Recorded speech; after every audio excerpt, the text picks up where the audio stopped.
Gyanosphere.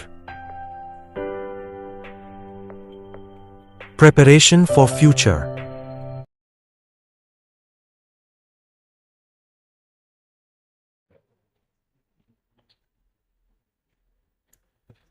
નમસ્તે વિદ્યાર્થી મિત્રો, હું જીગર બામરોલિયા જ્ઞાનોસ્ફિયર ચેનલ સાથે આજે આપણે જોવાના છીએ ચેપ્ટર નંબર 13 એટલે કે 13 શું આપણું પર્યાવરણ.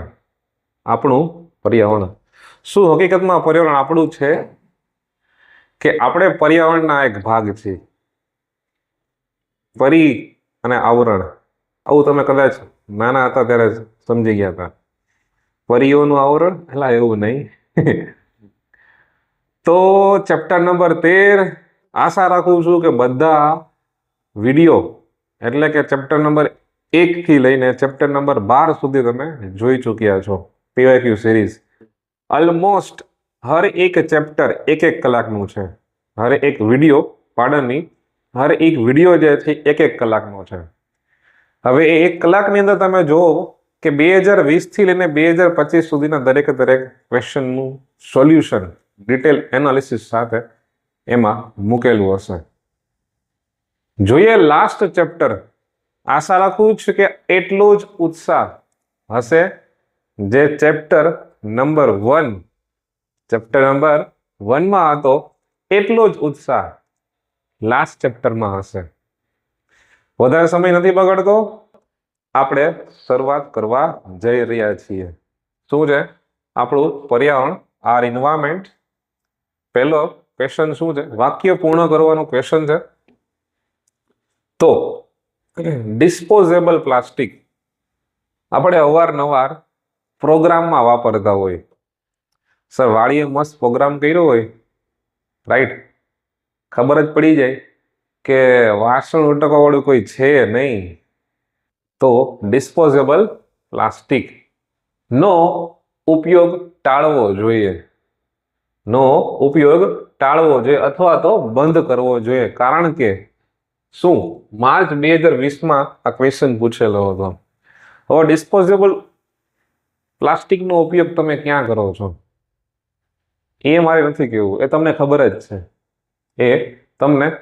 છે. પણ એનો ઉપયોગ શું કામ ન કરવો એ મહત્વનું છે.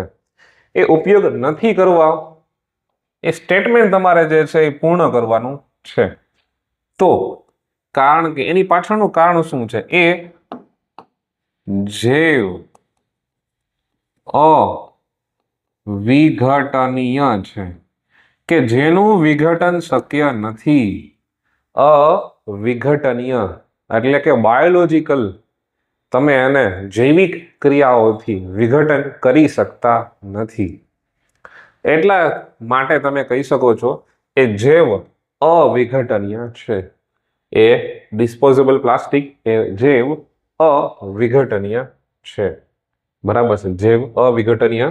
કચરો છે, આમ જોવા જાય તો એ કચરો છે. શું છે? જૈવ અવિઘટનીય કચરો છે. બરાબર. ચલો, એકદમ ઈઝી હતું. શરૂઆત સારી તો અંત સારો. ચલો હવે શું છે? તો કે પ્રદૂષક CFC એટલે શું? ક્લોરોફ્લોરોકાર્બન. હવે પ્રશ્ન એ થાય, ક્લોરોફ્લોરોકાર્બનનું ક્યારેય સ્ટ્રક્ચર જોયું છે? જોજો, હું આખું સ્ટેટમેન્ટ હજી વાંચતો જ નથી. હું જાતને ક્વેશ્ચન પૂછું છું, શું મને ક્લોરોફ્લોરોકાર્બનનું સ્ટ્રક્ચર આવડે છે? તો કે જો ટ્રાય કરો. Chlorine, fluorine. આ CFC નું સ્ટ્રક્ચર છે, બંધારણ છે. લખવું કેવી રીતે આના રાસાયણિક ભાષામાં? તો કેટલા ક્લોરીન છે અને કેટલા ફ્લોરીન છે? તો કે સર 2 ક્લોરીન છે. તો 1,1 ડાઈ ક્લોરો, ત્યારબાદ 1,1 ડાઈ ફ્લોરો. એક કાર્બનને શું કહેવાય? મિથેન. આને ડાઈક્લોરો, ડાઈફ્લોરો, મિથેન પણ કહેવાય. કારણ કે કાર્બન એક જ છે તો 1,1 લખવાની જરૂર નથી.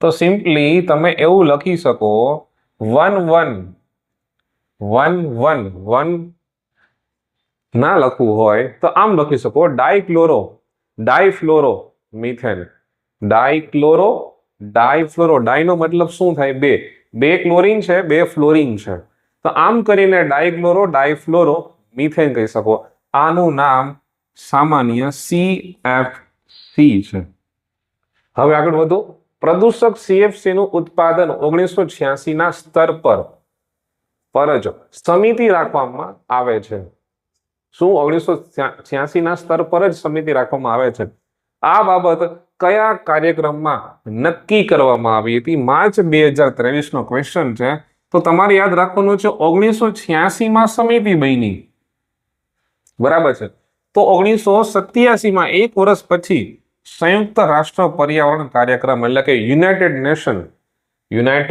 નેશન એન્વાયરમેન્ટલ પ્રોગ્રામ આના ઉપરથી સમિતિ જે બની બરાબર 1987 ની અંદર શું વાત થઈ હતી હવે આગળ જોવાનું છે પણ અહીંયા શું છે તો કે પ્રદૂષક CFC નું ઉત્પાદન 1986 ના સ્તર પર જ સમિતિ રાખવામાં આવે આ બાબત કયા કાર્યક્રમમાં નક્કી કરવામાં આવી હતી તે કાર્યક્રમનું નામ લખ્યું છે 1987 સંયુક્ત રાષ્ટ્ર પર્યાવરણ કાર્યક્રમ એન્વાયરમેન્ટ નહીં યુનાઇટેડ નેશન એન્વાયરમેન્ટલ પ્રોગ્રામ ચલો હવે આગળ વધીએ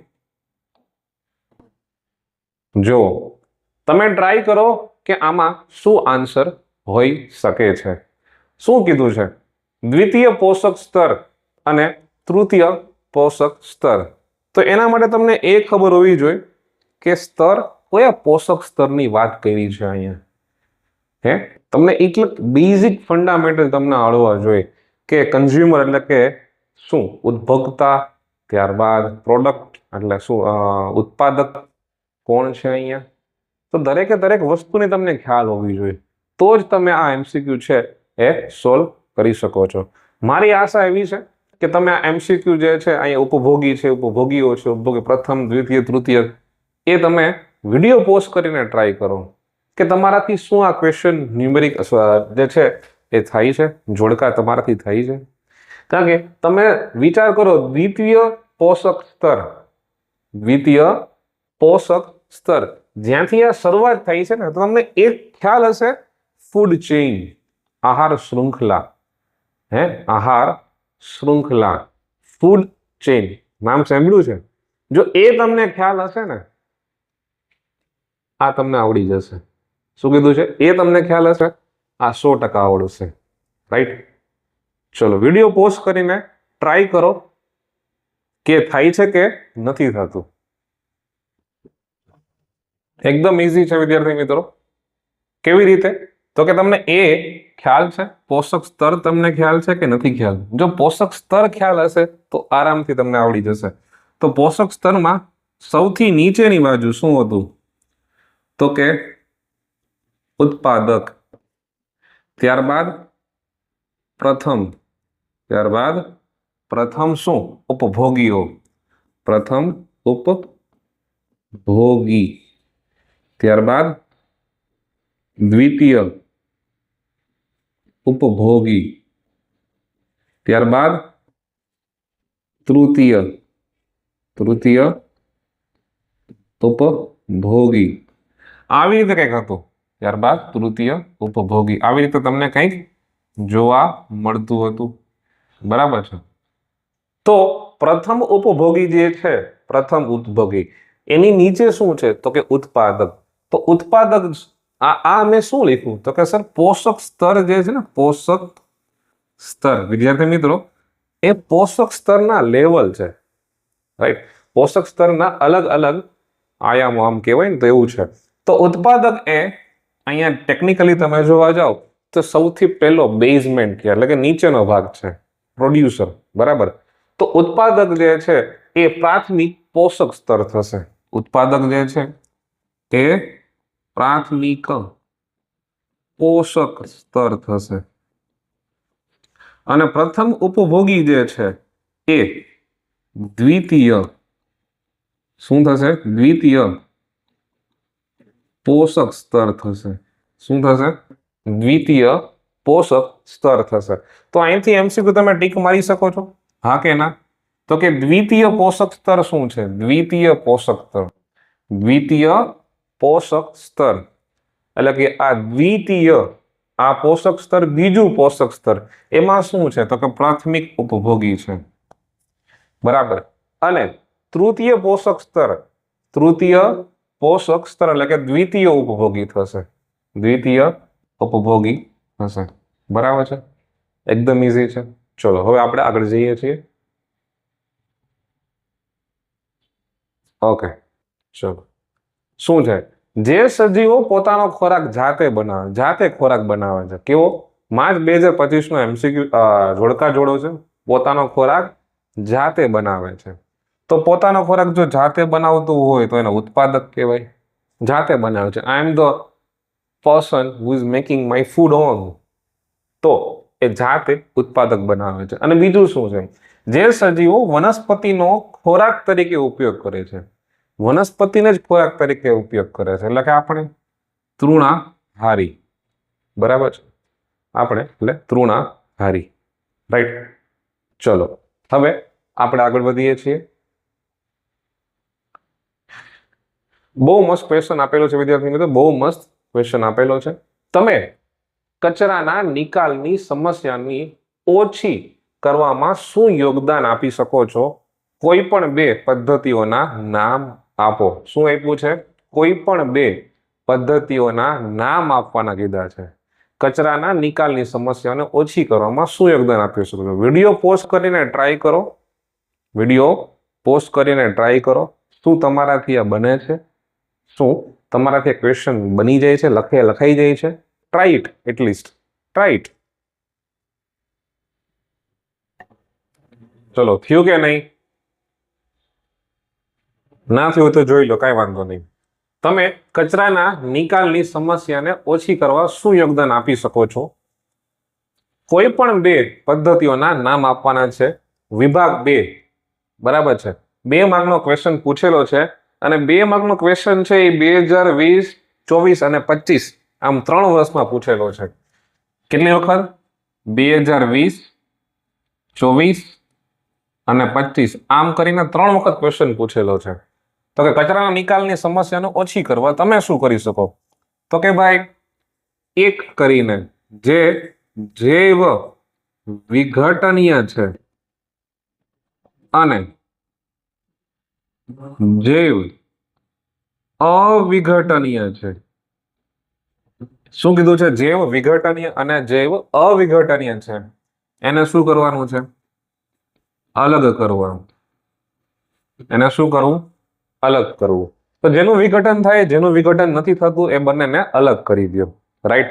બીજું શું થઈ શકે?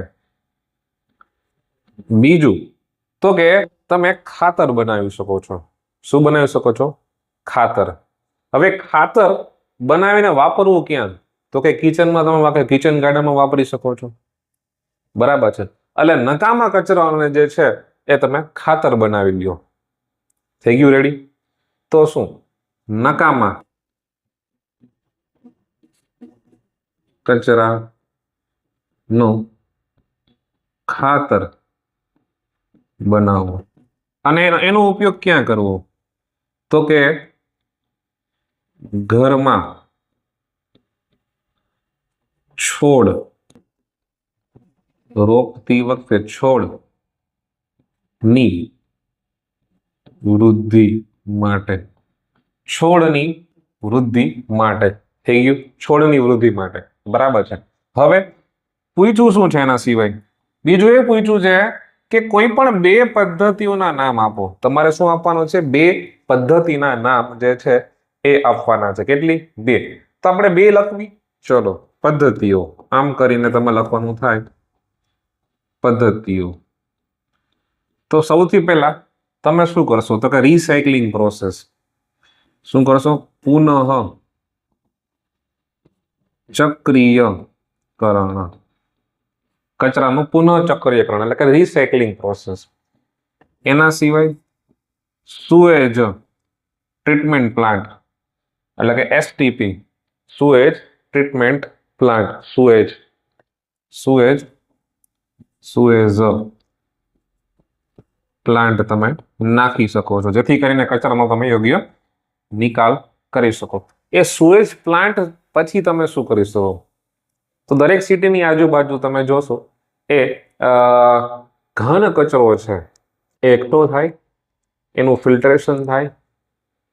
મેઇન તો પાણીનું ફિલ્ટરેશન હોય, બરાબર છે, પણ સુએજ ટ્રીટમેન્ટ પ્લાન્ટ તો બહુ અગત્યનો છે, બરાબર છે. ઘણી વખત પ્લાસ્ટિકને ત્યાં લઈને આવે છે, પ્લાસ્ટિકમાંથી જે છે એ વરાળ ઉત્પન્ન કરીને ઇલેક્ટ્રિસિટી પણ પેદા કરે છે, રાઈટ. એટલે પુનઃચક્રીયકરણ પછી સુએજ ટ્રીટમેન્ટ પ્લાન્ટ, તો સુએજ પ્લાન્ટ સિમ્પલી એવું તમે કહી શકો. ત્યારબાદ મહત્વનું છે બાયોગેસ. એટલે કે બાયોગેસમાં કયો ગેસ થાય? તો કે સર મિથેન થાય. હવે મિથેનનું કામ શું? હવે તમને ખબર છે મિથેનનું કામ એટલે શું? તો કે બળતણ તરીકે, એક બળતણ તરીકે. ત્યારબાદ બીજું તમે કહી શકો તો ત્યારબાદ તમે જે છે એ ખાતર બનાવી શકો. શું બનાવી શકો? ખાતર બનાવો, રાઈટ. તો આટલી પદ્ધતિ કાફી છે. આપણે તો બે જ કીધી છે, આપણે બે નહીં 4 પદ્ધતિ આપી, ડબલ આપી, સફિશિયન્ટ છે, બરાબર છે. ચલો હવે તમારે શું કરવાનું છે? સિમ્પલી તમારે જે છે એ આગળ વધવાનું છે. તો તમે કેટલા ક્વેશ્ચન કરી ચૂક્યા છો? સર તમે અત્યાર સુધીમાં એક ક્વેશ્ચન જે વિભાગ 2 નો છે એ થઈ ચૂક્યો છે. હવે ત્યારબાદ વિભાગ 2 નો ક્વેશ્ચન, ત્યારબાદ હવે બીજો ક્વેશ્ચન શું છે? બીજો મેં આન્સર ઓલરેડી લખી એટલે માટે રાખ્યા છે જેથી કરીને મને તમને સમજાવવું ઈઝી પડે, પ્લસ મારો અને તમારો લખવામાં ટાઈમ ના બગડે. કારણ કે સમજણ શક્તિ જો આવી જાય ને એટલે ઈઝી થઈ જાય, ગ્રાસ્પિંગ પાવર તમારો ઓટોમેટિક વધી જાય. કારણ કે ઘણી વખત એવું થાય છે કે તમે સમજ્યા વગર છાપી મારો છો, એનું મિનિંગ નથી રહેતો. એટલે હું લખવામાં ધ્યાન હોય, તમારું વળી પાછું લખવામાં ધ્યાન હોય. બેટર એટલું છે લખેલું હોય, મારે તમને ખાલી સમજાવવાનું રહે. કારણ કે હું જ્યારે એમ કહું ઓઝોન એટલે તમારે ઇમેજિન કરવાનું થાય, અચ્છા ઓઝોન ઓક્સિજન હશે, 3 એની અંદર પરમાણુ હશે, આવી રીતે, બરાબર છે. હવે ક્વેશ્ચન શું છે? ઓઝોન એટલે શું અને તે કોઈ નિવસન તંત્રને કેવી રીતે અસર પહોંચાડે છે? માર્ચ 2022 નો ક્વેશ્ચન છે, બરાબર છે. તો ઓઝોનનું રાસાયણિક સૂત્ર શું છે? તો કે ઓઝોનનું રાસાયણિક સૂત્ર O3 છે. 3 પરમાણુ ઓક્સિજનના છે, બરાબર છે. 3 પરમાણુઓ જે છે એ ઓક્સિજનના છે, રાઈટ. હા કે ના? પ્રશ્ન એ થશે પરમાણુ અને અણુ વચ્ચે શું ડિફરન્સ છે? પરમાણુ અને અણુ વચ્ચે શું ડિફરન્સ છે? ધોરણ 9 નો ક્વેશ્ચન છે. અંગ્રેજીમાં કહેવાય એટમ્સ એન્ડ મોલેક્યુલ. હું અંગ્રેજીમાં કહી દઉં છું, તમને ઓટોમેટિક ખબર પડી જશે. એટમ્સ નાનો હોય અને મોલેક્યુલ મોટો હોય. એટમ્સ નાનો હોય અને મોલેક્યુલ જે છે એ મોટો હોય. તો અહીંયા મારે ઓક્સિજન અણુ લખવાના થાય કે મારા અહીંયા મેં તો કાઢી નાખ્યું છે, ઓક્સિજન અણુ લખવાના થાય કે ઓક્સિજન પરમાણુ લખવાના થાય, એ તમારે મને કોમેન્ટ સેક્શનમાં કહેવાનું છે, રાઈટ. હવે વાદળી રંગ છે એનો, તીવ્ર ગંધ અથવા કે વાસ ધરાવે છે. હવે એની અસર પૂછી છે. કોની અસર પૂછી છે? તો કે નિવસન તંત્રમાં ઓઝોન હોય તો એની અસર શું? તો કે વિદ્યાર્થી મિત્રો, સૂર્યમાંથી પારજાંબલી કિરણો આવે. તો કે હા, સૂર્યમાંથી કેવા કિરણો આવે? પારજાંબલી વિકિરણો આવે. આ પારજાંબલી વિકિરણો જે છે પૃથ્વીની સપાટી, જેને કહેવાય સ્ટ્રેટોસ્ફિયર, પૃથ્વીની સપાટીથી એપ્રોક્સિમેટ હું એમ કહું કે 15 થી લઈને 40-50 કિલોમીટર સુધીની રેન્જની અંદર સ્ટ્રેટોસ્ફિયર જે છે એની અંદર ઓઝોન લેયર છે, ઓઝોનનું સ્તર છે. હવે એ ઓઝોનનું જે સ્તર છે તો સૂર્યપ્રકાશમાંથી આવતા જે કિરણો જે છે એને પ્રોટેક્ટ કરે છે, એને અંદર નથી આવવા દેતા, મતલબ પૃથ્વી સુધી નથી આવવા દેતા. તો એ સજીવો માટે હાનિકારક છે. કોણ? તો કે પારજાંબલી વિકિરણો. તો આપણા માટે શું થયું? બેનિફિટ થયું કે ન થયું? હા સર. તો તો કે સૂર્યમાંથી અવારનવાર પારજાંબલી વિકિરણો પૃથ્વીને રક્ષણ આપે છે. કેમ? તો કે એ જો ના હોય તો આપણે સ્કિન કેન્સર સીધું થઈ શકે છે. જેમ કે એક એક્ઝામ્પલ આપું, ઓસ્ટ્રેલિયાની અંદર મોસ્ટલી સ્કિન કેન્સર થાય છે. કેવું કેન્સર થાય છે? Skin cancer. તો સ્કિન કેન્સર પાછળ ઓઝોન ગેસ જે છે, શું છે? ઓઝોન ગેસ, એમાં ભંગાણ થયું છે. શું છે? ભંગાણ, એટલે કે અંગ્રેજીમાં કહેવાય ડેપ્લેશન. Ozone depletion. તો ઓઝોનનું ભંગાણ થયું છે. તો સૌથી વધારે સ્કિન કેન્સર જો હોય, સ્કિન કેન્સર એ ઓસ્ટ્રેલિયાની અંદર છે. મોસ્ટ ઓફ કેસની અંદર, મોટા ભાગના કન્ટ્રીમાં સૌથી વધારે ઓસ્ટ્રેલિયામાં છે. કેમ? તો કે ત્યાં સૌથી પહેલા ઓઝોન લેયરનું ડેપ્લેશન, એટલે કે ભંગાણ થયું છે, જેથી કરીને પારજાંબલી કિરણો છે સીધા પૃથ્વી પર આવી જાય અને હ્યુમન બોડી, એટલે કે સજીવોને અફેક્ટ કરે છે. સમજાય? ચલો, હવે આપણે જવાનું છે ક્વેશ્ચન નંબર 3. શું છે? વિઘટકો એટલે શું? નિવસન તંત્રમાં વિઘટોની ભૂમિકા શું છે? માર્ચ 2023 નો ક્વેશ્ચન છે. તો વિઘટકો એટલે કે ડિકમ્પોઝર અંગ્રેજીમાં કહેવાય, વિઘટન કરે. કોનું વિઘટન કરે? તો કે જટિલ મૃતદેહો છે, જટિલ મૃતદેહો છે, અથવા તો કાર્બનિક પદાર્થ છે. શું છે? કાર્બનિક પદાર્થો છે. એનું શું કરે? વિઘટન કરે. કેમાં? તો કે સરળ સ્વરૂપમાં રૂપાંતર કરે. રૂપાંતર કર્યા પછી હવે એ શું કરે? તો કે એ વિઘટકો રૂપાંતરણ થયા પછી ભૂમિ, પાણી અને હવામાં મુક્ત કરે. શું કરે? તો કે વિઘટોનું ડેફિનેશન લખવાની કેવી રીતે? વિઘટકો, તો વિઘટકોનું કોઈ એક એક્ઝામ્પલ આપો. એ વિઘટકો એકચ્યુઅલી છે શું? તો કે ફૂગ અને બેક્ટેરિયા. વિઘટકો એટલે શું? તો કે એ ફૂગ અને બેક્ટેરિયા છે જે જટિલ મૃતદેહો છે અથવા તો કાર્બનિક પદાર્થો છે એનું વિઘટન કરે, સરળ સ્વરૂપમાં રૂપાંતરણ કરે, અને એ રૂપાંતરણ કર્યા પછી એ ભૂમિ, પાણી અને હવામાં મુક્ત કરે. કોને મુક્ત કરે? આ કાર્બનિક પદાર્થો અને જટિલ પદાર્થોને મુક્ત કરે. કોણ મુક્ત કરે? આ કોણ મુક્ત કરે? તો કે સર ફૂગ અથવા તો બેક્ટેરિયા જે છે, ફૂગ અથવા તો બેક્ટેરિયા જે છે એ જટિલ મૃતદેહો અથવા તો કાર્બનિક પદાર્થોનું વિઘટન કરે. વિઘટન શેમાં થાય? તો કે સરળ કટકામાં રૂપાંતરણ થાય, સરળ સ્વરૂપમાં રૂપાંતરણ થાય. હવે એ ક્યાં મૂકે? તો કે ભૂમિ, પાણી અને હવામાં. આ જગ્યાએ જે છે એનું વિઘટન થાય અને પ્રસરણ પામે છે. રાઈટ. હવે નેક્સ્ટ શું છે? એની ભૂમિકા શું છે? તો કે પોષક તત્વોનું પુનઃચક્રણ. પોષક તત્વોનું પુનઃચક્રણ એટલે કે રિસાયકલિંગ પ્રોસેસ છે, બરાબર, ન્યુટ્રિશનની, એ કન્ટિન્યુઅસલી ચાલુ રહે. કેવી રીતે? તો કે મૃત કાર્બનિક પદાર્થનું વિઘટન થયું. હા સર, વિઘટન થયું. શેમાં વિઘટન થાય? તો કે ખનિજમાં થાય, પોષક તત્વોમાં થાય.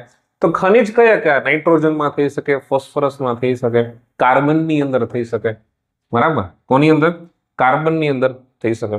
હવે આ ખનિજ અને પોષક તત્વો ક્યાં જઈને મળે? તો કે સર માટીમાં જઈને મળે, પાણીમાં જઈને મળે, અથવા તો હવામાં જઈને મળે. હવે એનાથી શું થાય?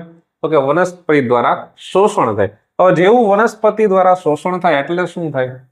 ફરી પાછી સેમ ટુ સેમ પ્રોસેસ ચાલુ.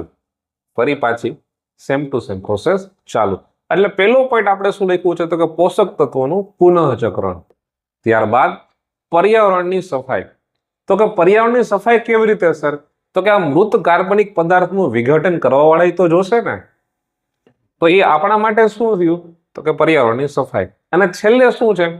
માટીને ઉપજાવ શક્તિ વધારવી, અથવા તો માટીને મદદરૂપ થાય, ફળદ્રુપ બનાવે. કોણ? તો કે આ વિઘટકો. કેમ? તો કે ફૂગ અને બેક્ટેરિયા જે છે એ કાર્બનિક પદાર્થ અને જટિલ મૃતદેહને કટકા કરે, સરળ સ્વરૂપમાં રૂપાંતરણ કરે. હવે જેવું રૂપાંતરણ કરે એટલે વનસ્પતિને શું મળે? તો કે પોષક તત્વો મળે. આમ કરીને આખી ફરી પાછી સાયકલ ચાલુ. એટલે ખાલી આના વર્ડિંગ અલગ આપેલા છે પણ એનો મિનિંગ એક થાય. પર્યાવરણની સફાઈ થઈ છે સર? હા સર, ખરેખર સફાઈ થઈ છે. માટીને ઉપજાઉ શક્તિ વધારવી અથવા તો માટીની ફળદ્રુપતા માટીની ફળદ્રુપતા વધી જાય, માટીની ફળદ્રુપતા છે એ વધી જાય. રાઈટ વિદ્યાર્થી મિત્રો, હું અહીંયા વિડીયો પોઝ નથી કરતો. રાઈટ, તમે વિડીયો પોઝ કરીને લખી શકો છો. આની આગલી સ્લાઇડ પણ તમે લખી શકો છો. બરાબર છે? તો દરેકે દરેક સ્લાઇડ જે છે એ તમે લખી શકો છો વિડીયો પોઝ કરીને. બરાબર છે? રાઈટ, ચલો હવે નેક્સ્ટ ક્વેશ્ચન શું છે? તો કે તફાવત કીધું છે જૈવિક ઘટકો અને અજૈવિક ઘટકો. શબ્દો ઉપરથી ખબર પડી જાય, જૈવિક એટલે જીવિત અને અજૈવિક એટલે જેનું જીવન છે જ નહીં. તો તમામ જીવંત સજીવો જૈવિક ઘટકો છે અને અહીંયા તમામ નિર્જીવ ભૌતિક અને રાસાયણિક ઘટકો અજૈવિક ઘટકો છે. અજૈવિક ઘટકો છે. વર્ગીકરણ કરો. એનું વર્ગીકરણ ઉત્પાદક, ઉપભોક્તા અને વિઘટકમાં થાય છે.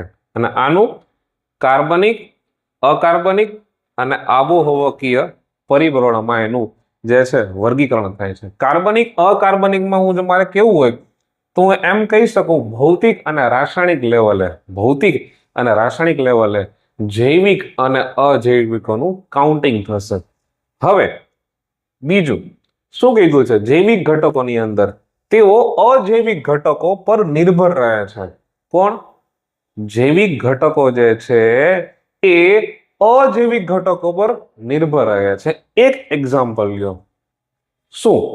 તો કે હું એમ કહું કે આપણે મનુષ્ય જે છે એ સૂર્યપ્રકાશ એટલે કે જે અજૈવિક ઘટક છે એના ઉપર ડિપેન્ડ રહીએ છીએ. 5 દિવસ અથવા 10 દિવસ સૂર્યપ્રકાશ પૃથ્વી પર ન પડે, શું કહું છું, પૃથ્વી પર ન પડે તો વનસ્પતિનો વિકાસ થાય? ન થાય. આપણી જે જીવનની ક્રિયાઓ છે ને અટકી જાય. એટલે એની વે જેટલા પણ જૈવિક ઘટકો છે, એટલે આપણું મનુષ્ય દેહ હોય, ત્યારબાદ પ્રાણીઓ હોય, વનસ્પતિ હોય, ફૂગ હોય, બેક્ટેરિયા હોય, બરાબર છે, એ દરેકે દરેક હવા, પાણી, માટી, તાપમાન, ખનિજ અને સૂર્યપ્રકાશ પર ડિપેન્ડ છે.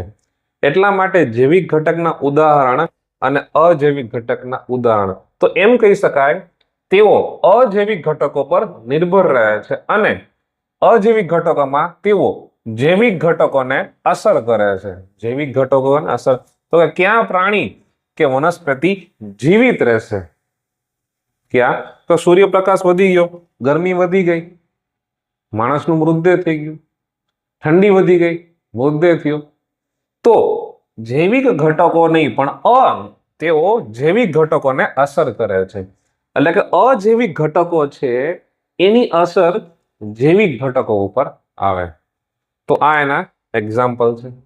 બરાબર છે? આ પણ ઇઝી છે. રાઈટ, ચલો હવે નેક્સ્ટ જોઈએ.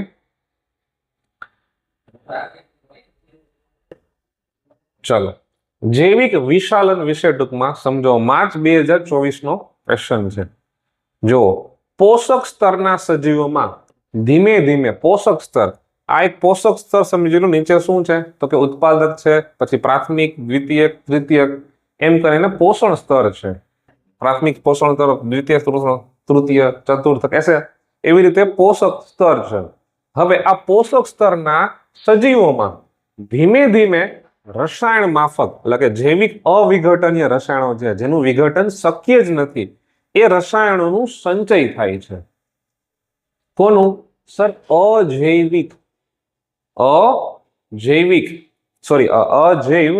જૈવિક અવિઘટનીય રસાયણો કે જેનું વિઘટન શક્ય નથી એવા રસાયણોનું સંચય થાય છે.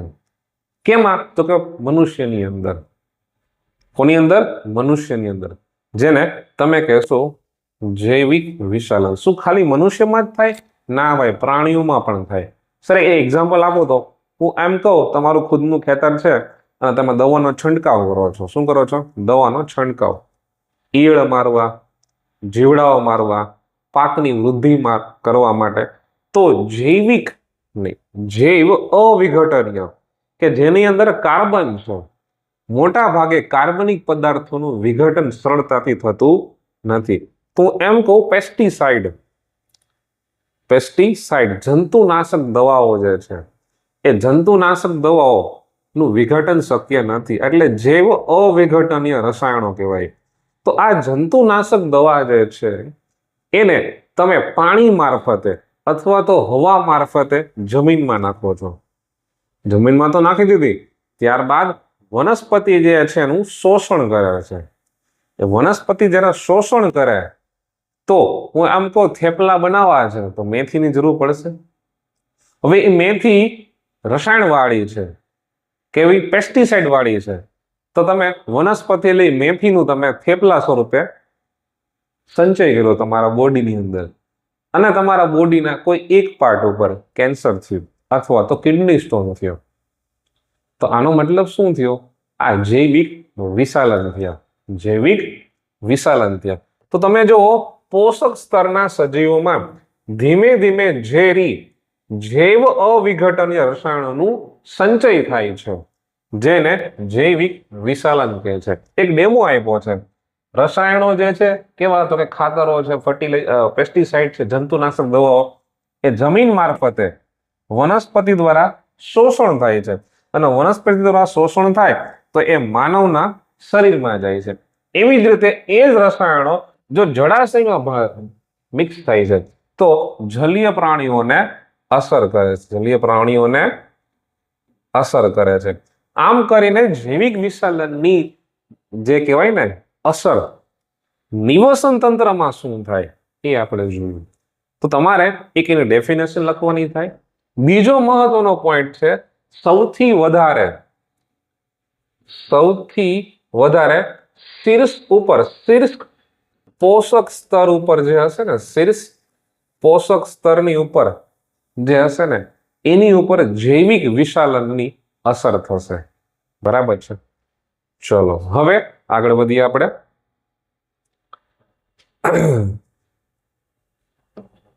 બરાબર છે? ચલો હવે વિભાગ જૈવિક અને જૈવિક વિશાલન આપણે જોઈ ગયા. હવે શું છે ક્વેશ્ચન નંબર 6, તો કે નીચે આપેલા નિવસન તંત્રોનું કુદરતી નિવસન તંત્ર અને કૃત્રિમ નિવસન તંત્ર વર્ગીકરણ કરો. નિવસન તંત્રને અંગ્રેજીમાં કહેવાય ઇકોસિસ્ટમ. શું કહેવાય? ઇકોસિસ્ટમ. હવે જંગલ જે છે તમે તો બનાવ્યું નથી, તો ભગવાને બનાવ્યું છે, તો કે સર આ તો કુદરતી છે. આ શું છે? કુદરતી છે. બગીચો છે, બગીચો શું છે? બગીચો તો આપણે બનાવ્યો છે, તો શું છે? કૃત્રિમ નિવસન તંત્ર છે. માછલી ઘર જે છે એ પણ આપણે બનાવેલું છે, તો એ પણ કૃત્રિમ થશે. અને સમુદ્ર આપણે બનાવેલો નથી, તો એ તો સાહેબ કૃત્રિમ ના હોય, કુદરતી હોય. માર્ચ 2025 નો ક્વેશ્ચન છે, 2 માર્કનો ક્વેશ્ચન છે, એકદમ ઈઝી થાય, એકદમ ઈઝી છે વિદ્યાર્થી મિત્રો. ચલો હવે સર હવે ખાસ જોવાનું છે નિવસન તંત્ર. નીચેના પદો તમારે સમજાવવાના છે. માર્ચ 2022 પૂછાયો છે. કેટલા માર્કનો છે? તો કે 3 માર્કનો છે. કેટલા માર્કનો છે?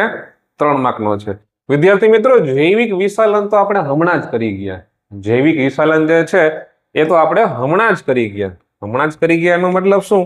તો કે તમારે ખાલી 3 માર્કની તો ખાલી સમજાવવાનું હતું. શું કરવાનું હતું? 3 માર્કની અંદર જૈવિક વિશાલન જે છે એ તમારે સમજાવવાનું. તમે ડેફિનેશન લખી નાખો, તમે આવું ડ્રો કરી દો, તમને 3 માર્ક તો ઓટોમેટિક મળી જવાના છે. સમજાય છે? હા કે ના? ચલો હવે આપણે આ જે મેઇન ટોપિક છે એ તો કરવાના રહી જ ગયા. કયા મેઇન ટોપિક છે? તો કે સર નિવસન તંત્ર. પેલું શું છે? નિવસન તંત્ર. સમજો નિવસન તંત્ર શું છે. ચલો હવે નિવસન તંત્રને મેં કીધું પ્રમાણે એને ઇકોસિસ્ટમ અંગ્રેજીમાં કહેવાય. હવે વ્યાખ્યા શું છે? નિવસન તંત્ર એ પ્રકૃતિમાં અમુક વિસ્તારમાં રહેલા, અમુક વિસ્તારની અંદર અમુક એવા વિસ્તારો છે જેમાં રહેલા જૈવિક ઘટકો અને તેમના ભૌતિક વાતાવરણ એટલે કે અજૈવિક ઘટકો. તો સ્ક્રીનશોટ મારી એમ કેવું હોય કે નિવસન તંત્ર એક અમુક વિસ્તારની અંદર, અમુક વિસ્તારમાં રહેલા જૈવિક ઘટકો અને અજૈવિક ઘટકો વચ્ચેની આંતરક્રિયાઓથી બનેલી એક કાર્યાત્મક એકમ છે. અમુક વિસ્તારની અંદર જૈવિક ઘટકો અને અજૈવિક ઘટકો વચ્ચેની આંતરક્રિયા. એટલે હું એમ કહું કે સર આપણે જૈવિક ઘટક છીએ એટલે મનુષ્ય સૂર્યપ્રકાશ અથવા તો વનસ્પતિ સૂર્યપ્રકાશની હાજરીમાં ખોરાક બનાવે છે. તો જૈવિક ઘટક જે છે એ વનસ્પતિ અથવા તો મનુષ્ય અને અજૈવિક એટલે કે સૂર્યપ્રકાશ આ બંને વચ્ચેની આંતરક્રિયાઓથી બનેલી એક કાર્યાત્મક એકમને તમે શું કહેશો? નિવસન તંત્ર. હવે જૈવિક ઘટકોના એક્ઝામ્પલ અને અજૈવિક ઘટકોના એક્ઝામ્પલ. આમાં તમામ સજીવો સામેલ હોય છે, જેમ કે ઉત્પાદકો, ઉપભોક્તાઓ એટલે કે જાનવરો અને વિઘટકો. કોણ? તો કે બેક્ટેરિયા અને ફૂગ. અહીંયા આવો અજૈવિક ઘટકો. આમાં નિર્જીવ ઘટકો સામેલ હોય છે, જેમ કે સૂર્યપ્રકાશ, પાણી, હવા, માટી, ખનિજો અને તાપમાન. હવે એનું કાર્ય શું?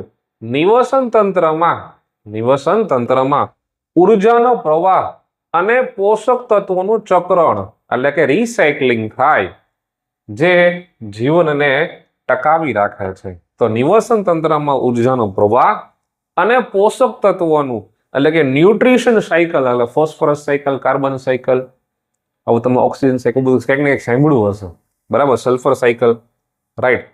તો આ પોષક તત્વોનું ચક્ર કન્ટિન્યુ ચાલુ રહે એનું આ નિવસન તંત્રનું કાર્ય છે, બરાબર છે? ઉદાહરણોમાં જોવો તો જંગલ, તળાવ, બરાબર છે, મરુભૂમિ, સમુદ્ર. તમે કોઈ એક બે એક્ઝામ્પલ લઈને એને ખતમ કરી શકો છો, બરાબર? ચલો હવે આપણે આગળ જોઈએ. આહાર શૃંખલા, અંગ્રેજીમાં કહેવાય ફૂડ ચેઇન. જો વ્યાખ્યા, આહાર શૃંખલા એ એક રેખીય ક્રમ છે, બરાબર છે, જે નિવસન તંત્રમાં એક જીવથી બીજા જીવમાં ઉર્જા અને પોષક તત્વો કેવી રીતે સ્થાનાંતરિત થાય એને તમે આહાર શૃંખલા કહો. એક એવી શૃંખલા જેમાં એક જીવથી બીજા જીવમાં ઉર્જા અને પોષક તત્વોનું સ્થાનાંતરણ થાય છે. એના સ્તરો આહાર શૃંખલામાં મુખ્યત્વે નીચેના પગલા હોય. કયા? તો કે ઉત્પાદકો એટલે કે પ્રોડ્યુસર, હરિત દ્રવ્ય ધરાવતા છોડ જે સૂર્યપ્રકાશની ઉર્જાનો ઉપયોગ કરી પ્રકાશ સંશ્લેષણ દ્વારા પોતાનો ખોરાક બનાવે છે. ઉદાહરણ તરીકે ઘાસ. ઇઝી છે. હવે ઉપભોક્તા એટલે કન્ઝ્યુમર, જે જીવો ખોરાક માટે અન્ય જીવો પર આધાર રાખે છે. એમાં પ્રાથમિક અને દ્વિતીય ઉત્પાદકોને ખાનારા તો કે હરણ. દ્વિતીય ઉપભોક્તામાં કોણ આવશે? પ્રાથમિક ઉપભોક્તાને ખાનારા. અહીંયા આવશે ખાનારા એટલે સિંહ. હવે આને હું એમ લખી શકું કે ભાઈ ઘાસ કોણ ખાય? તો કે હરણ ખાય. હરણને કોણ ખાય? તો કે હરણને સિંહ ખાય. તો આ એક ચેન બની ગઈ. હા કે ના? આ એક ચેન બની ગઈ, બરાબર છે. અહીંયા મેં અજીબ એક પ્રકારનું લખ્યું છે, જાણી જોઈને. ઘાસ, જીરાફ અને સિંહ. જાણી જોઈને. ઘણી વાર તમે ચેનલ ટીવી જોતા હશો તો એમાં સિંહ છે થોડીક હળી કરેલી જીરાફની. સિંહ છે એ જીરાફની હળી કરેલી. આ જાણી જોઈને મેં આપ્યું છે. આ રેર કેસમાં જોવા મળે. જીરાફ એક પાટું મારે લોલો ક્યાં જોઈ જાય, રાઈટ? પણ અહીંયા અમે એક રેર કેસમાં આવ્યું છે. તેમ છતાંય આ શૃંખલામાં ઉર્જા ઘાસમાંથી જીરાફમાં અને જીરાફ પછી સિંહમાં સ્થાનાંતરિત થાય છે. 10% જેટલી ઉર્જાનું સ્થાનાંતર થાય, બરાબર? વિડીયો પોસ્ટ કરીને લખી નાખો. તમને કોઈ ફૂડ ચેઇન જો યાદ આવતી હોય, ઘણી બધી ફૂડ ચેઇન, તમે ઘણું બધું લખી શકો. સમડી છે, સાપ છે, હરણ છે, જીરાફ છે, સિંહ છે, દેડકો છે, ઘણા બધા રીતે તમે બનાવી શકો. વિડીયો પોસ્ટ કરીને લખી નાખો, બરાબર છે? ચલો હવે આગળ જોઈએ આપણે શું છે જૈવિક વિશાલન. અંગ્રેજીમાં કહેવાય બાયોલોજિકલ મેગ્નિફિકેશન અથવા તો બાયો મેગ્નિફિકેશન.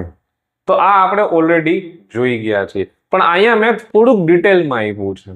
તો કે જૈવિક વિશાલન એ પ્રક્રિયા છે જેમાં હાનિકારક રસાયણ પદાર્થો જેવા કે કીટનાશકો, જેવા કે કીટનાશકો અને ભારે ધાતુઓ આહાર શૃંખલામાં ઉત્પાદકોમાંથી ઉપભોક્તા તરફ જતા તેમની સાંદ્રતા ક્રમશઃ વધતી જાય છે. તેની સાંદ્રતા ક્રમશઃ વધતી જાય છે. કોની સાંદ્રતા વધતી જાય? તો કે રાસાયણિક પદાર્થોની. તો કે કેવા? કીટનાશકો અને ભારે ધાતુઓ જે છે, જૈવિક વિશલન એક પ્રક્રિયા છે જેમાં હાનિકારક રાસાયણિક પદાર્થો જેમ કે કીટનાશકો અને ભારે ધાતુઓ આહાર શૃંખલામાં ઉત્પાદકોમાંથી ઉપભોક્તાઓ એટલે કે કન્ઝ્યુમર જે સ્વીકારે છે એની તરફ સાંદ્રતા વધતી જાય છે. કારણ આ પદાર્થો ચરબીમાં ઓગળશીલ કે ઓગળીને ઓગળેલ હોય છે. ઓગળશીલ કે ઓગળેલ હોય છે અને જીવંત પેશીઓમાં સંચિત અથવા તો જમા થાય છે. તે શરીરમાંથી વિઘટિત થતા નથી, એટલે કે જૈવ અવિઘટનીય છે અને બહાર કાઢવા મુશ્કેલ છે. પરિણામે આહાર શૃંખલાના ટોચના સ્તરે જીવોમાં આ હાનિકારક રસાયણોની સાંદ્રતા સૌથી વધારે હોય છે, જેના કારણે તેઓની ગંભીર રોગો થઈ શકે છે અથવા તો મરણ પણ થઈ શકે છે. બરાબર છે. ઉદાહરણ તરીકે DDT. હવે DDT નું ફૂલ ફોર્મ શું? તો તમે સફેદ કલરનો ગંધાતો એક ભાગ છે, એક પદાર્થ છે સફેદ કલરનો. આમ તો ક્રીમ જેવો હોય પણ આમ સ્લાઇટલી સ્કિન કલર, આમ કહેવાય ને સ્કિન સફેદ જેવો, સફેદ ક્રીમીશ જેવો કલર છે. ડાયક્લોરો ડાયફિનાઇલ. પછી શું? એના માટે હું તમને એટલું જ કહીશ, એના માટે 12th સાયન્સ લઈ લ્યો. કેમેસ્ટ્રીમાંનું સ્ટ્રક્ચર, કેમેસ્ટ્રીની અંદર ડિટેલમાં ડીડીટીનું સ્ટ્રક્ચર પ્લસ એને કેવી રીતે બનાવવું એ બધું ભણવાના છીએ. પણ મારે જાજુ ડિટેલમાં નથી કહેવું. DDT એક કીટનાશક છે જે જૈવિક વિશલન તરીકે કાર્ય કરે છે. કેમ? તો કે DDTને તમે પાણીમાં નાખો અથવા DDTને તમે હવામાં ભેળવો અથવા તો DDTને જમીન મારફતે જો વનસ્પતિ શોષણ કરે. જો એક ડેમો આપ્યો છે, પાણીમાં ઓછી DDT, એલ્ગી એટલે કે શેવાળમાં થોડી વધુ. હવે ત્યાંથી માછલામાં વધારે જાય, ત્યાંથી માછલા ખાનાર પક્ષી એટલે ગરુડમાં સૌથી વધુ સાંદ્રતા. આના કારણે ગરુડના ઈંડાના કવચ પાતળા થઈ જાય અને તે તૂટી જાય. સિક્વન્સ કેવી સિક્વન્સ આપી છે? પાણીમાં ઓછી DDT પણ શેવાળમાં વધી જાય, ત્યારબાદ માછલીમાં વધુ, ત્યારબાદ કોન્સન્ટ્રેશન માછલીમાં વધુ. માછલી ખાનારના પક્ષી એટલે ગરુડ માં સૌથી વધુ સાંદ્રતા અને આના કારણે ગરુડના ઈંડાના કવચ પાતળા થઈ જાય છે અને તે તૂટી જાય છે. વિચાર કરો, પરિપક્વ થાય એની પહેલા જ તૂટી જાય. સમજાય છે? બરાબર. તો જૈવિક વિશલન છે, તમે લખી શકો છો કે ઉપરના પોષક સ્તરની અંદર સૌથી વધારે જૈવિક વિશલન અનુભવન થાય છે. ચલો હવે શું આપ્યું છે? તો કે વિભાગ ડી ની અંદર એક ક્વેશ્ચન છે કે ઓઝોન કેવી રીતે બને તે સમીકરણ સહિત સમજાવો. બીજું છે કચરાના નિકાલની સમસ્યાઓને ઓછી કરવામાં તમે શું યોગદાન આપી શકો? તમારા વિચારો જણાવો. હવે કચરાના નિકાલ માટે તો મેં ઓલરેડી કહી દીધું છે. બાયોગેસ છે, ખાતર છે, ત્યારબાદ એવું કહી શકાય કે પુનઃચક્રીકરણ છે. રાઈટ. તો આ બધા સુએજ ટ્રીટમેન્ટ પ્લાન્ટ છે. આ બધા કોન્સેપ્ટ તમે એમાં લખી શકો છો. તો આ તો ઇઝી થઈ જાય. કેમ? આ તો આપણે કરી ગયા છે, કારણ કે મેં તમને કીધું ને 2020, 2024 અને 2025 પૂછેલું હતું. હવે પ્રશ્ન એ થાય કે ઓઝોન કેવી રીતે બને છે અને સમીકરણ સહિત તમારે સમજાવવાનું છે. તમે ટ્રાય તો કરો. આપણે ઓઝોનનું સ્ટ્રક્ચર તો ડ્રો કરેલું જ હતું. ઓઝોનનું સ્ટ્રક્ચર યાદ છે? O3 તો એક ઓક્સિજન અને એક ઓક્સિજન, તો એક ઓક્સિજન એટમ અને એક ઓક્સિજન મોલેક્યુલ. ઓક્સિજન એટમ અને ઓક્સિજન મોલેક્યુલ જ્યારે ભેગા થાય, ઓક્સિજન એટમ અને ઓક્સિજન મોલેક્યુલ જ્યારે પારજાંબલી કિરણો સાથે ની હાજરીમાં જ્યારે ભેગા થાય ત્યારે ઓઝોન વાયુ બને. તમે એકવાર ટ્રાય તો કરો, તમારાથી બને છે કે નહીં. વિડીયો પોઝ કરીને ટ્રાય કરો, શું તમારાથી બને છે? ચલો ટ્રાય કરી કે ન કરી? કઈ વાંધો ન કરી હોય તો આગળ વધી આપણે. બીજું શું? જો ઓઝોન તો તમને ખ્યાલ છે કે હા સર આને ઓઝોન કહેવાય. ઓઝોન. અને શું કહેવાય? ઓઝોન. હવે ઓઝોન જે છે, ઓઝોન વાયુ, ઓઝોન ગેસ એટલે કે ઓઝોન વાયુ જે છે એ ઓઝોન વાયુ કેવી રીતે બને છે? તો કે ઓક્સિજન અણુ છે, ઓક્સિજન અણુ છે. હવે અણુને અંગ્રેજી કહેવાય મોલેક્યુલ, મોલેક્યુલ્સ, બરાબર છે. ઓક્સિજન અણુ પાર જાંબલી વિકિરણો એટલે કે અલ્ટ્રાવાયોલેટ રેઝ, યુવી, અલ્ટ્રાવાયોલેટ રેઝની હાજરીમાં ઓક્સિજન પરમાણુમાં રૂપાંતર થાય. આ શું છે? ઓક્સિજન પરમાણુ. કેટલા છે? તો કે 2. તો આને કેમ લખવું? ઓક્સિજન અણુ નું પાર જાંબલી વિકિરણ ની હાજરીમાં વિકિરણથી ઓક્સિજન પરમાણુમાં રૂપાંતરણ થાય, પરમાણુમાં રૂપાંતરણ થાય. હવે આ ઓક્સિજન પરમાણુ જે છે, ઓક્સિજન, આ સ્ટેપ નંબર 1, સ્ટેપ નંબર 1. આ સ્ટેપ નંબર 2. ઓક્સિજન પરમાણુ હવામાનો, આ કેમાં છે? હવામાનો અણુ સાથે ભેગો થાય એટલે ઓઝોન, એટલે કે ઓઝોન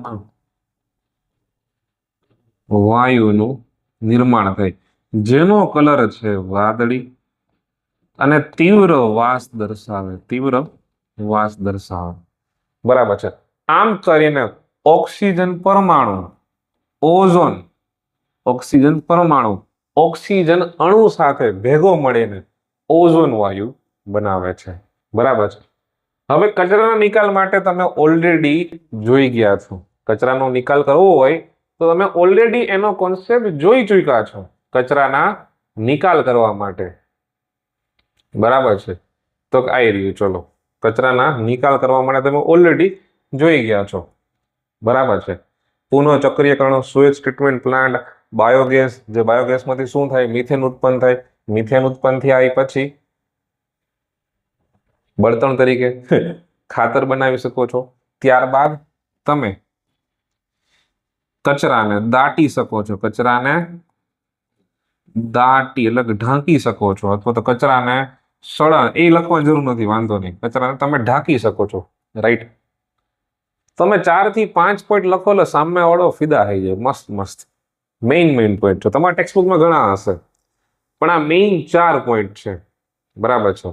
તો આને પણ તમે લખી શકો છો. વિડીયો પોઝ કરીને છાપી લો કે તમે કયા પોઈન્ટ જે છે આની અંદર તમે લખી શકો છો. તો મેં કીધું એમ પ્રમાણે તમે 4 પોઈન્ટ જે છે એ લખી શકો છો. ત્યારબાદ જમીનમાં દાટવું અને બાળી નાખવું. ત્યારબાદ જમીનમાં દાટવું અને બાળી નાખવું.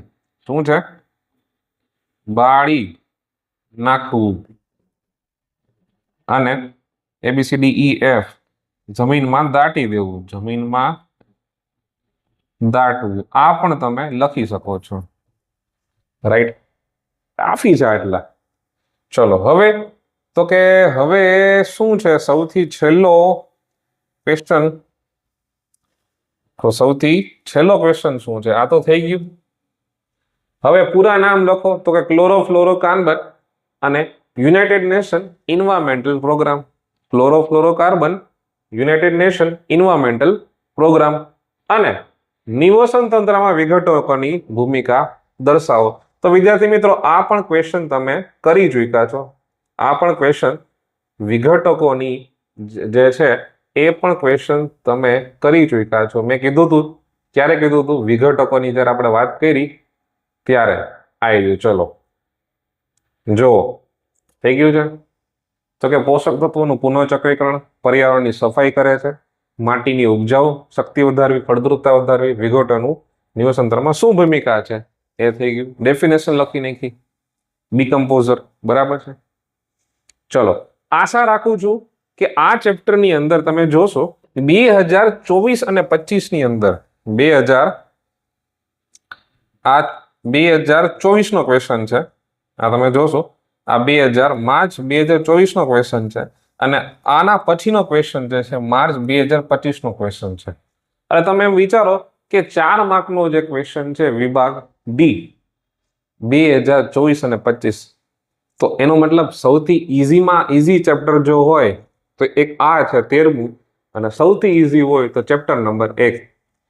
પહેલું ચેપ્ટર અને છેલ્લું ચેપ્ટર સાયન્સની અંદર one of the easiest chapter. તો આ સ્કોરિંગ માર્ક છે જે તમારે લેવાના જ છે. બરાબર છે. તો આશા રાખું છું કે અહીંયા આપણે સાયન્સના પીવાયક્યુમાં ક્યાંય પ્રોબ્લેમ ના હોય. 5 વર્ષના પીવાયક્યુ છે અને કહેવાય ને, જો વધારે મજા આવી હોય તો લાઈક તો કરશો જ તમે, મને ખ્યાલ છે. પણ એક ક્રેશ કોર્સ જ્ઞાનોસ્ફિયર લોન્ચ કરે છે. એ ક્રેશ કોર્સની અંદર એપ્રોક્સિમેટ 30 કલાકની અંદર આખું સાયન્સ આપણે પૂર્ણ કરવા જઈ રહ્યા છીએ.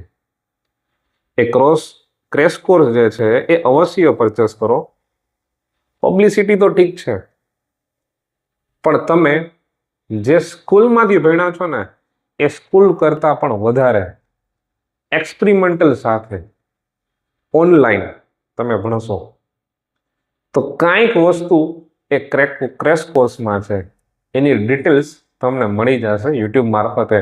પણ કહેવાનું એટલું છે, પીવાયક્યુ ઉપરથી તમને ટ્રેન્ડ 2022, 23, 24, 25, 2020 આ દરેકે દરેક વસ્તુ જે છે એ તમને આ વિડીયો મારફતે, એટલે કે 13 કલાક મારફતે તમને મળી છે. કેમ 13 કલાક? હર એક ચેપ્ટરની અપ્રોક્સિમેટ 1 કલાક થઈ હશે. બરાબર છે.